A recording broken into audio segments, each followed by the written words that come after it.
जय हिंद दोस्तों, बहुत बहुत स्वागत है आपका फोकस स्टडी विद अभी पे।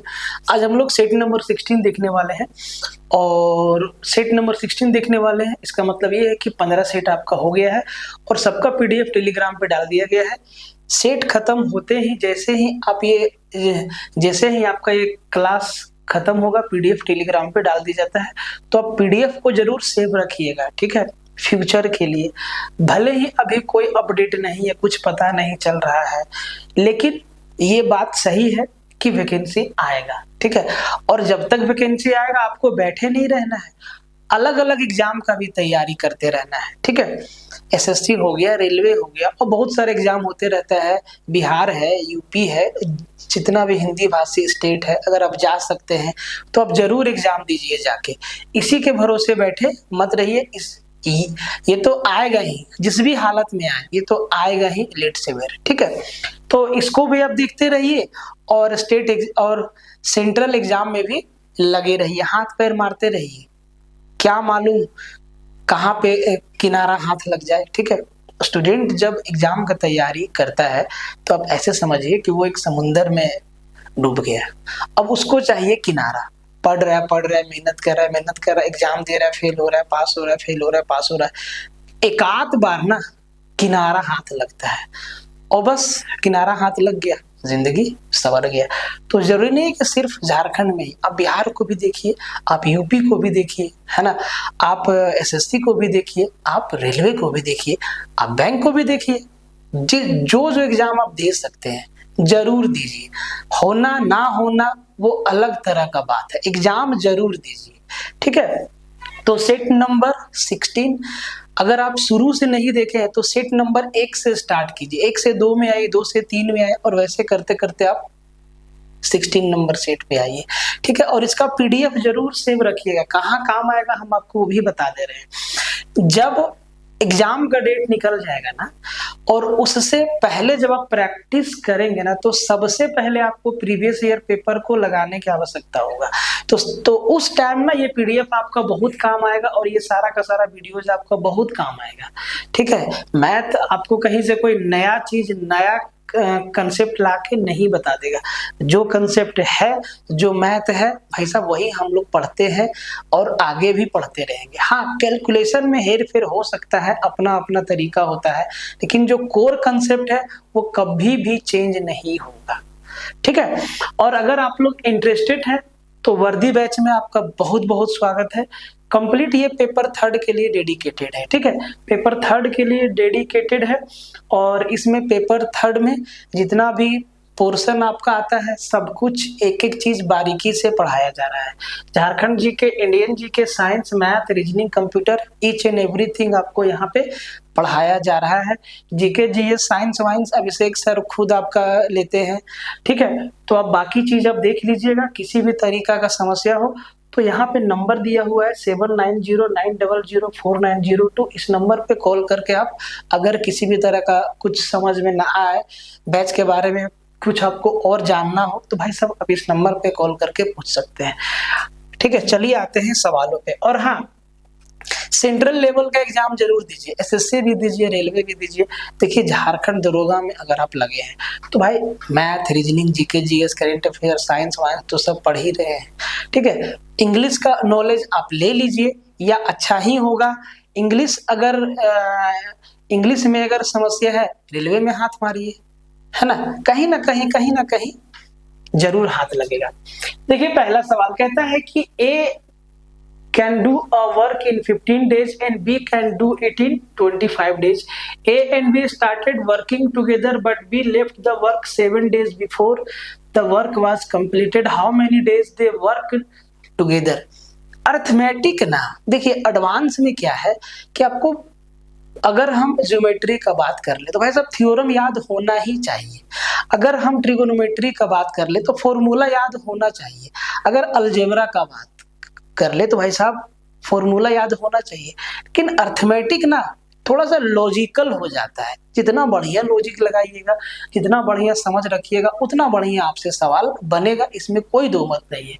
अब ये सवाल कह रहा है कि ए जो है 15 दिन में कर सकता था अकेले और बी जो है 25 दिन में, दोनों मिल के काम शुरू किया, लेकिन काम खत्म होने से 7 दिन पहले, देखिए ये काम खत्म होने से 7 दिन पहले जो है बी काम जो है छोड़ देता है। खत्म होने से 7 दिन पहले बी हमारा काम छोड़ देता है, ठीक है, खत्म होने से 7 दिन पहले।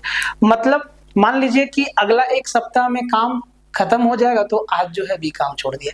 दो तरीका का क्वेश्चन यहाँ से बनता है, एक काम खत्म होने से पहले कोई लोग चला जाता है और एक काम शुरू होने के कुछ दिन काम करके लोग चला जाता है। दोनों ही तरीका से सवाल पूछता है और दोनों को बनाने का तरीका बिल्कुल आसान है, पूरा का पूरा मैथ आसान है। देखिए ध्यान से, तो भाई ए और बी जो है, जो ए है, जो हमारा ए है जनाब, वो काम को कर लेता है आपका 15 दिन में, ठीक है। हम लोग निकालते क्या है, और बी कर लेता है 25 दिन में। तो भाई कितना काम करना है वो बताएगा टोटल वर्क, और टोटल वर्क कहाँ से निकालते हैं, नंबर ऑफ डेज का एलसीएम से। तो 25 और 15 का एलसीएम लिए 75, टोटल काम 75 यूनिट करना है। ए अकेले 15 से 5 बार में, बी अकेले 25 से 3 बार में। मतलब ए अकेले हर दिन 5 काम, बी अकेले हर दिन 3 काम। अब यहाँ पे समझिए, दोनों साथ में काम शुरू किया और हमसे पूछा है कि दोनों साथ मिलकर कितना दिन काम किया, मतलब ए और बी कितना दिन तक साथ में काम किया। तो अब एक बात समझिए, 7 दिन पहले जो है बी छोड़ के चला गया, इसका मतलब ये है कि 7 दिन बी का काम कौन किया, ए किया। 7 दिन अकेले सिर्फ और सिर्फ ए काम किया है। आखिरी का जो 7 दिन है, इस 7 दिन में ए अकेले काम किया होगा। तो ए हर दिन कितना काम कर लेता है, बोले सर 5 काम। तो 7 दिन में कितना काम किया होगा, 7 बचे 35 काम। तो 75 में से 35 काम अकेले ए किया है। कितना काम बच गया, बोले सर 75 में 35 गया तो 40 काम बचा। ये 40 काम दोनों मिल के किया होगा साथ में, ठीक है, दोनों साथ में मिल के किया है। तो ऐसा दोनों साथ में मिल के अगर 40 काम करेगा, तो ध्यान से देखिए, ए कर लेता है 5 काम, बी कर लेता है 3 काम, दोनों मिल के 8 काम, और 40 काम करना है तो 40/8 मतलब 5 दिन तक दोनों साथ में मिल के काम किया है। खत्म हो गया सवाल। जितना बढ़िया लॉजिक रखिएगा, जितना बढ़िया समझ रखिएगा, उतना अच्छा आपका सवाल जल्दी और आराम से बनेगा।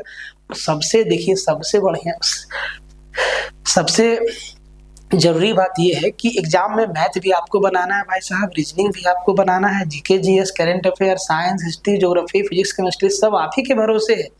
एक ही दिमाग है, दुनिया भर का सवाल बनाना है। तो अपने हिसाब से एक बार जरूर सोचिएगा, ठीक है। सिंपल इंटरेस्ट से सवाल है, कहता है कि 6% वार्षिक ब्याज की दर से 2500 रुपया पर 2 साल 3 महीने में मिलने वाला ब्याज कितना होगा, 2 साल 3 महीना में।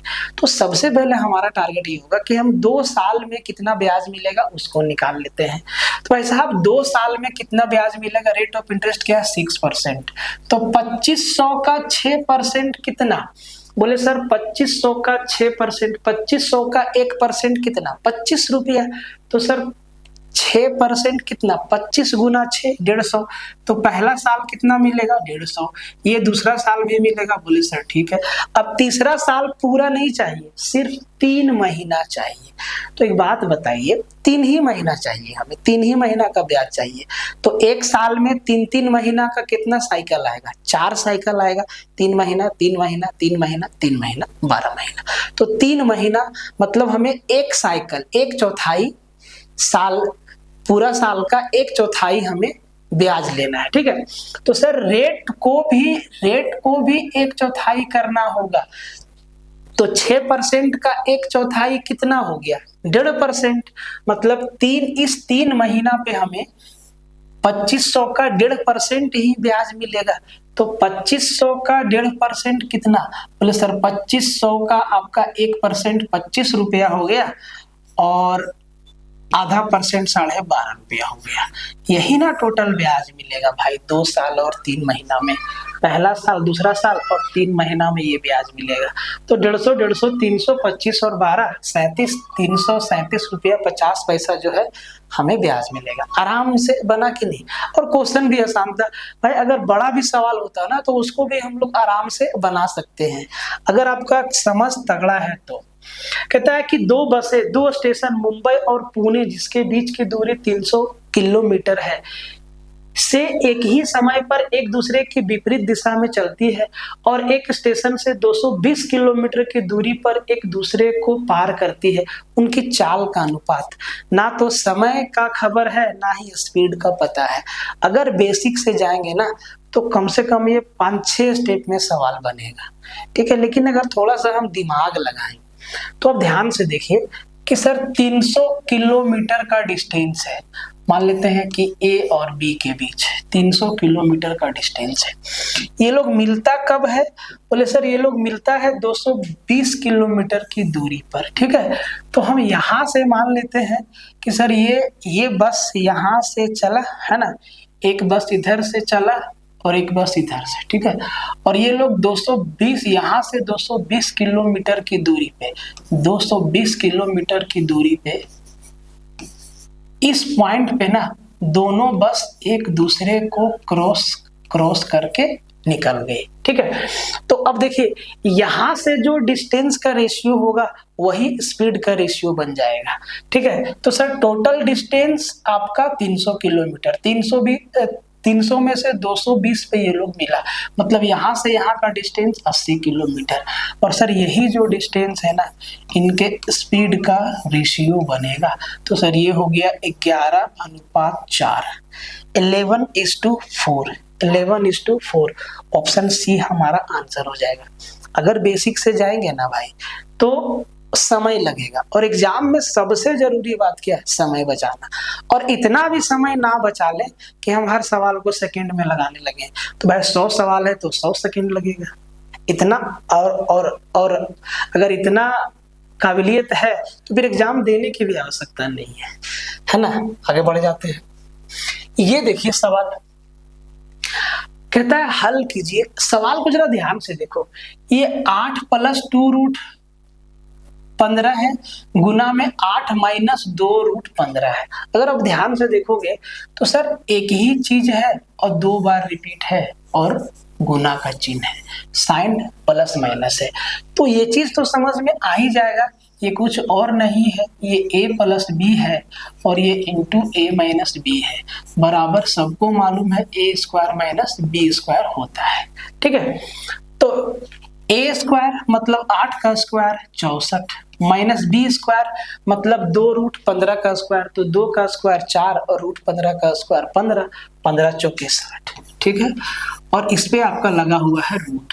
64 में 60 गया तो वह √4 मतलब ऑप्शन बी 2 आपका क्या हो जाएगा? आंसर हो जाएगा, ठीक है। इस सवाल को वर्बली भी किया जा सकता था, इतना मुश्किल सवाल नहीं है, ठीक है।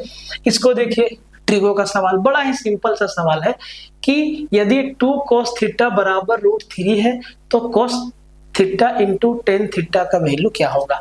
उत्तर तभी निकाल पाएंगे जब थीटा का वैल्यू हम फाइंड कर पाएंगे। तो अगर हम इसको ऐसे लिख दें कि सर cos थीटा बराबर आपका √3/2 है, हम 2 को √3 के नीचे में ले गए। अब आप जरा चार्ट पे ध्यान लगाइए, खाने वाला चार्ट नहीं, जो 0 degree, 30 degree, 45 degree, 60 degree, 90 degree वाला का वैल्यू है। cos थीटा का वैल्यू √3/2 कितना डिग्री पे होता है? तो आप कहेंगे सर 60 डिग्री पे साइन का होता है, मतलब cos का 30 डिग्री पे होता है। तो हम यहाँ से थीटा का वैल्यू कितना निकाले? बोले सर 30 डिग्री। थीटा का वैल्यू क्या निकाले? 30 डिग्री। तो सर cos थीटा, तो सर cos 30 डिग्री कितना होगा? √3/2 इंटू tan थीटा मतलब tan 30 डिग्री, tan 30 डिग्री कितना? 1/√3, तो ये 1/√3। अब देखिए √3 से √3 कट गया, 1/2 बचा। क्या बचा? 1/2, और 1/2 हमारा ऑप्शन डी आंसर बताता है। अभी डेट वेट कुछ मालूम नहीं है, फॉर्म वॉर्म अभी कुछ भराया नहीं है, तो आराम आराम से हम लोग चलते हैं, ठीक है। ज्यादा लोड नहीं लेना है, लोड लेने से कोई फायदा है नहीं। सिंपलीफिकेशन का ये सवाल, ठीक है, क्यों डाले हैं भाई साहब, इसमें लाइन ब्रैकेट दिया हुआ है। देखिए ब्रैकेट ना 4 तरीका का होता है, लाइन ब्रैकेट, छोटी ब्रैकेट, फिर इसको बोलते हैं मंझला वाला भाई है, और ये सबसे बड़ा वाला भाई है, ठीक है। अगर ये चारों एक ही सवाल में आए तो सबसे पहले किसको सॉल्व करेंगे, तो 1 नंबर पे इसको, 2 नंबर पे इसको, 3 नंबर पे इसको और 4 नंबर पे इसको सॉल्व करेंगे।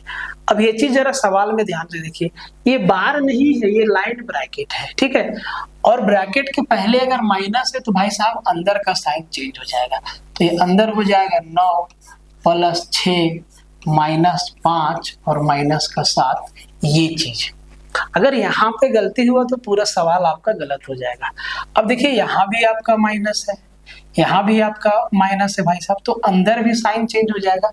अब आते हैं इस वाले भाग पे, तो 15 + 12 -9, अब चाहे तो इनको कैलकुलेट भी कर सकते हैं, -6 +5 और +7, ठीक है। हम चाहे तो उनको कैलकुलेट करके लिख सकते थे, ठीक है, बट यहाँ पे समझना जरूरी है, ये 1/3 के गुना में है। तो अब देखो, अब ना इसको भागा में है तो इसको ना कैलकुलेट कर लेने में ही फायदा है, ठीक है।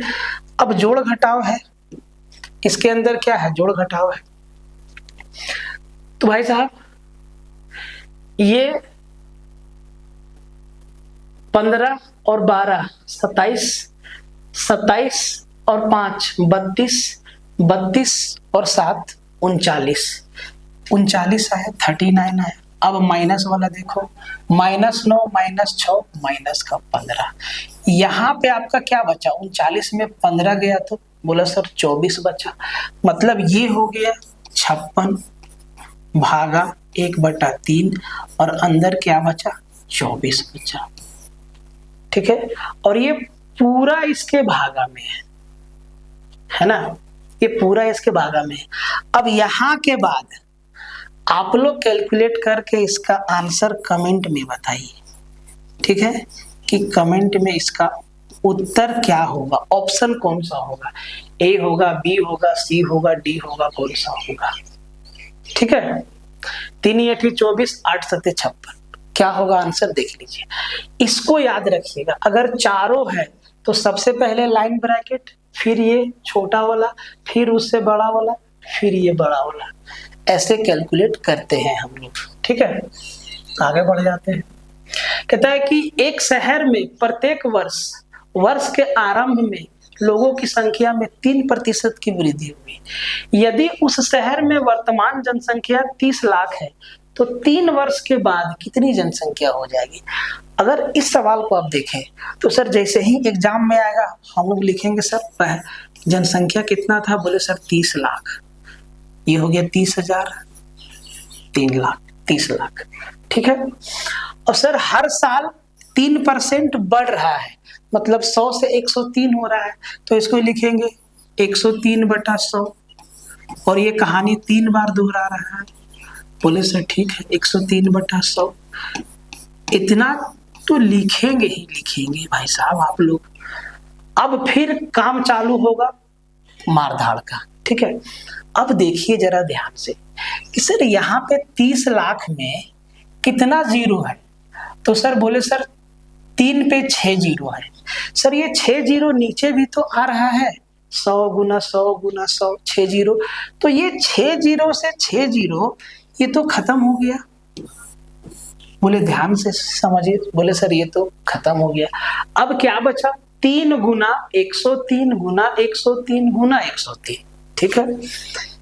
अब यहाँ पे समझना ये है कि सर जो भी मेरा उत्तर होगा वो 3 का तो मल्टीपल होगा, मतलब वो नंबर 3 से तो भागा जाएगा, क्योंकि ये 3 × 103 × 103 × 103 है, 3 से तो भागा जाएगा। अगर हम यही चीज शुरुआत में देख लेते तो ये भी लिखने की आवश्यकता नहीं होती कि 3 पे 6 जीरो है और ये 3% का जो खेला है वो 3 साल तक मतलब 3 बार चलेगा, 3 साइकिल चलेगा। तो सर नीचे 100 3 बार आएगा, तो सर 6 जीरो ऊपर नीचे कैंसिल हो जाता, तो बस 3 का मल्टीपल दिखना है। अब देखिए कौन सा ऑप्शन 3 का मल्टीपल है। तो अगर 3 का मल्टीपल दिखना है कि कोई नंबर 3 से भागा जाएगा कि नहीं जाएगा, इसका तरीका ये है कि नंबर में डिजिट के सम को जोड़ देंगे, अगर वो 3 से भागा जाएगा तो वो पूरा का पूरा संख्या 3 से भागा चला जाएगा। तो जहां जहां आपको 3 का मल्टीपल दिखता है उसको डायरेक्ट काट दीजिएगा।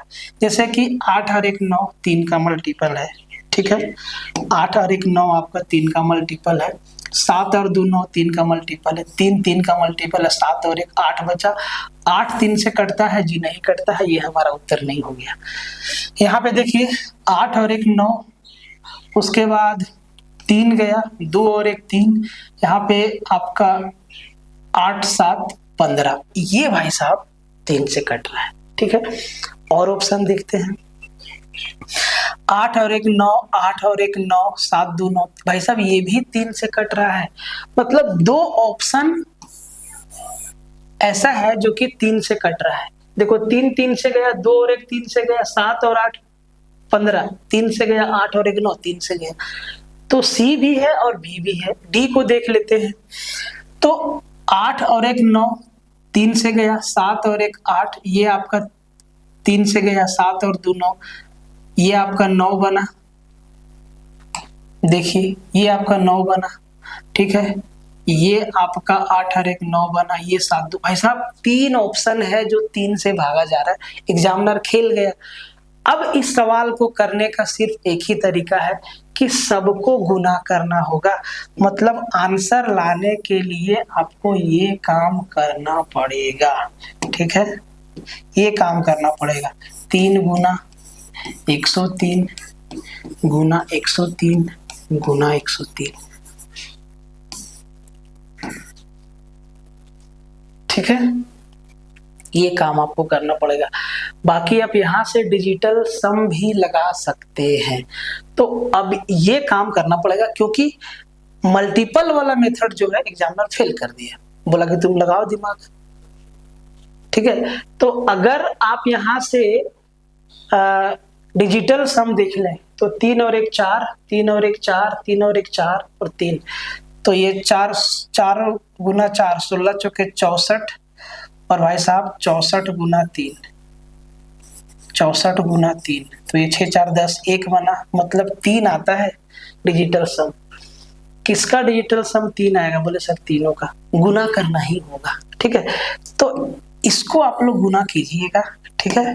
ऑप्शन सी आपका उत्तर आएगा गुना करने के बाद, क्योंकि अगर आप यूनिट डिजिट भी लगाते हैं तो आप ध्यान से देखो 2 डिजिट 2 डिजिट 2 डिजिट सेम है, तीसरा वाला से आपका आंसर आ जाएगा, ठीक है। अगर लास्ट का 3 डिजिट हम लगा पाए तो हमारा उत्तर आ जाएगा, ठीक है। इसको कीजिए और कमेंट में आंसर दीजिए। एवरेज का सवाल देखिए, 3 संख्याओं का औसत 8 है, पहली 2 संख्याओं का औसत 6 है और अंतिम 2 संख्याओं का औसत 9 है। तो तीनों संख्याएं क्या है? तीनों संख्या हमसे पूछा है, तो कुछ लिखेंगे नहीं, ऑप्शन में ही कंडीशन को अप्लाई कर देंगे। तो सर तीनों संख्या का औसत, 3 संख्या का औसत 8 है, मतलब सर 3 संख्या का जोड़ कितना होगा? बोले सर 3 गुना 8, 8 3 24, 9 9 18, 18 4 22, ये नहीं हुआ। 8 4 12, 12 24, ये हो सकता है। 7 5 12, 12 24, ये हो सकता है। 12 और 6 6 12, 12 24 हो सकता है, ठीक है। अब कह रहा है कि पहली 2 संख्या का औसत 6 है, तो सर ये 4 और 8 12, 12 को 2 से भागा देंगे औसत 6 आएगा, ठीक है। 7 5 12, 12 को 2 से भागा देंगे औसत 6 आएगा। 6 6 12, 12 को 2 से भागा देंगे औसत 6 आएगा। तो पहला कंडीशन 3 ऑप्शन में सेट किया, दूसरा वाला कंडीशन पे जैसे ही आएंगे 2 ऑप्शन हवा हो जाएगा, ठीक है। और अंतिम 2 संख्याओं का औसत 9 है। देखिए सवाल मुश्किल नहीं है, हम आपको समझा रहे हैं ताकि देखिए जो अगर आप आसान सवाल को समझदारी से बनाते तो भाई साहब उसी समझदारी से आप मुश्किल वाला सवाल को भी बना लीजिएगा। तो अंतिम 2 संख्याओं का औसत 9 है। अब ध्यान से देखो आखिरी का 2 संख्या 8 और 12 को जोड़ दो 20 20 को 2 से भागा दो, इसका औसत आता है 10, ये भी नहीं होगा। 12 7 19, 19 को 2 से भागा देंगे तो आपका आ जाएगा 9.5, 9.5, ये भी नहीं होगा। इसको देखो 6 6 12, 12 को 2 से भागा देंगे 8, 12 6 18, 18 को 2 से भागा देंगे औसत 9 आएगा। तो डी ऑप्शन हमारा उत्तर था। ठीक है, मुश्किल नहीं है, बहुत आसान है। ये सवाल ना हर एक एग्जाम में आजकल आ रहा है। हम यहाँ तो छोटा वाला फ्रैक्शन लिए हैं, बड़ा बड़ा फ्रैक्शन भी आता है। सबसे छोटा पूछेगा या सबसे बड़ा पूछेगा, या इनको असेंडिंग ऑर्डर में पूछेगा या इनको डिसेंडिंग ऑर्डर में पूछेगा। सबका तरीका क्या है, देखिए क्रॉस मल्टीप्लाई कर दीजिएगा, आराम से हो जाएगा। जैसे कि ये 4/9 है ना भाई, और ये 5/4 है। तो अब हमें छोटा ढूंढना है ना, तो ये 4 चौके 16 और 9 पचे 45। तो भाई 45 बड़ा है कि 16 बड़ा है? बोले सर 16 बड़ा है। मतलब 45 बड़ा है कि 16 बड़ा है? बोले सर 45 बड़ा है। तो जो बड़ा है वो आपका बड़ा भिन्न, जो छोटा संख्या है वो आपका छोटा भिन्न बताएगा। मतलब 4/5 तो भाई साहब 4/9 से बड़ा है। और अब वैसे भी आप देख सकते हैं, यहाँ पे पॉइंट में जाएगा, यहाँ पे 1 बार जाएगा, 1 पॉइंट समथिंग आएगा। तो ये 5/4 तो हमारा बड़ा होगा। अब जो बड़ा होगा उसको हटा दीजिए। अब लाइए, अब आप दूसरा को लाइए। दूसरा है 3/8। इसको देखिए, 9 तिया 27 और 8 चौके 32। अब देखो छोटा कौन है? 27। इन दोनों में से 4/9 बड़ा हो गया, तो भाई साहब इसको भी हटा देंगे। अब इसके साथ लाएंगे भाई साहब 6/7, क्रॉस मल्टीप्लाई, 6 8 48 और 7 21। अब आप ध्यान से देखो, 21 बड़ा कि 48? बोले सर 48। मतलब ये 3/8 जो है ना, ये सबसे छोटा है 3/8, और यही हमारा क्या हो जाएगा, आंसर हो जाएगा ऑप्शन ए, 3/8 सबसे छोटा है। तो जो क्रॉस मल्टीप्लिकेशन वाला मेथड है, इसी से आप बनाइएगा। बाकी तरीका आपको बहुत देखने को मिलेगा, सब याद थोड़ी न रहेगा, और ये आसान भी है। ठीक है, आगे आते हैं।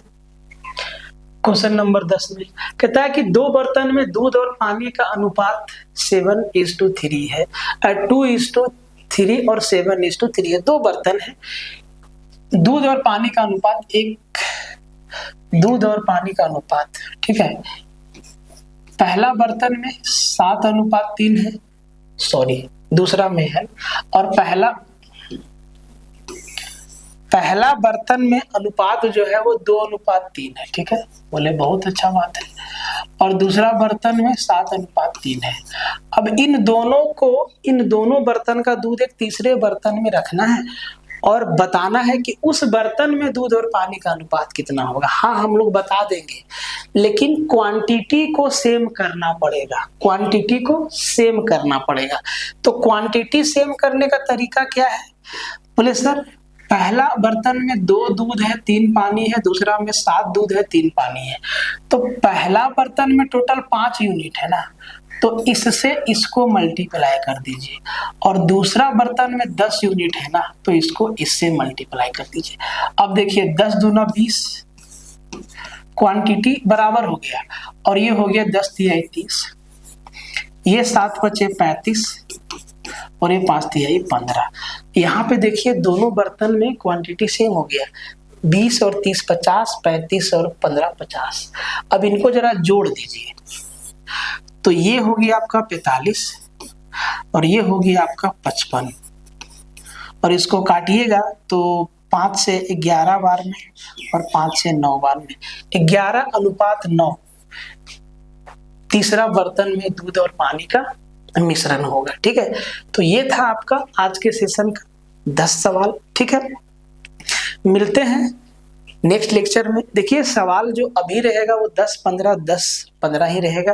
जैसे ही कुछ डेट वेट आता है उसके बाद आपका फुल लेंथ सेट आपका चलेगा, मैथ का भी और रीजनिंग का भी। मिलते हैं नेक्स्ट लेक्चर में, और उम्मीद है कि इस वीडियो से आपको बहुत ज़्यादा हेल्प मिलेगा सवाल को बनाने में, कि कैसे बनाना है, एग्जाम में सवाल बनाने का तरीका क्या होता है। इस चीज़ पे फोकस ज़रूर कीजिएगा हर बार, ठीक है, मिलते हैं नेक्स्ट लेक्चर में, तब तक के लिए जय हिंद। और फीडबैक में अपना कमेंट जरूर दीजिएगा, ठीक है, कैसा है नहीं है।